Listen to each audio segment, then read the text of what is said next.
Nice. Fantastic. Now, and then tell us about your priesthood. How, at what age did you kind of end up thinking, hey, you know what, Father Michael sounds pretty good, and, you know, wanted to wear the collar and all of that? Was it younger, older? How did you kind of find yourself discerning that? So growing up, I never thought of myself as a priest. It wasn't even something that I rejected. It was just something that didn't even come to mind as a possibility for me. I knew that there were priests, and I thought that's cool, but that's not what I'm going to do, obviously. Um, and then in high school, when I benefited from a really good youth group, we started they started asking that question of not just what do you want to do, but also what do you feel you were made for? What might the Lord be inviting you to? And at that same time, I started increasing my devotion to the Eucharist and daily Mass and adoration. I realized if this is true. Like this changes everything. Like this is the most important part of my life now.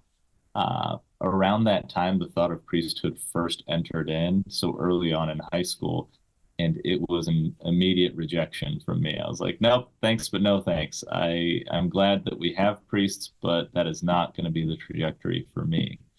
Um, and God was just so gentle and persistent.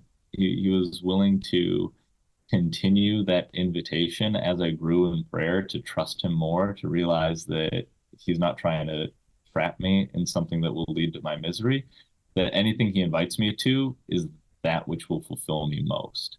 And so over the course of high school, I kind of wrestled with it a little bit. And then finally, at the end of high school, made the decision to go to seminary. But even then, it was this kind of, okay, I'll go and I'll check it out. But let's be honest, God, probably not going to happen. And then as the years went by, I realized, actually, I never would have thought that I would desire this, but I really do. And by the end of the kind of long process of seminary, there was nothing I desired more. Nice. Now, what was the initial kind of pushback from it? Because you mentioned that you're like, you know, you hadn't really thought of it, but then when you initially felt that call, you were like, ah, not me, sort of thing, and no way. Um, what were you saying no to? What was kind of that initial pushback? Well, I was sitting next to my girlfriend the first time That'll that do it. came to mind, and I was like, God, like clearly I got this going. Spoiler alert, we did not get married. Um, I think there was, for me, it was how little time I had given to imagining myself in that life. It was just very foreign to me, and that was scary.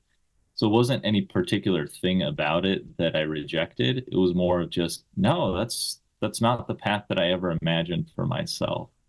And I think that's um, the point at which many people are with it. They can't point their finger to the exact thing that they don't like about a potential vocation. They just haven't given themselves time to imagine it, and desire necessitates imagination. Mm-hmm. Like you need uh, to imagine yourself doing something if you're ever going to allow your heart to desire it. And I just hadn't given that time to imagine myself as a priest, to even have it as an option. So my default was, no, that's kind of foreign, and I don't want it because it's just scary. I haven't thought of myself as that, but I've thought of myself as a husband and father for what at that point it was 14, 15 years. So it was Yeah. like 14, 15 years of imagining something versus 15 seconds of imagining something else, and the 15 seconds lost out. But that's where it Mm-hmm. was really good to continue in my prayer to have it come to mind and say, okay, well, maybe I can see myself living that life. Yeah. No,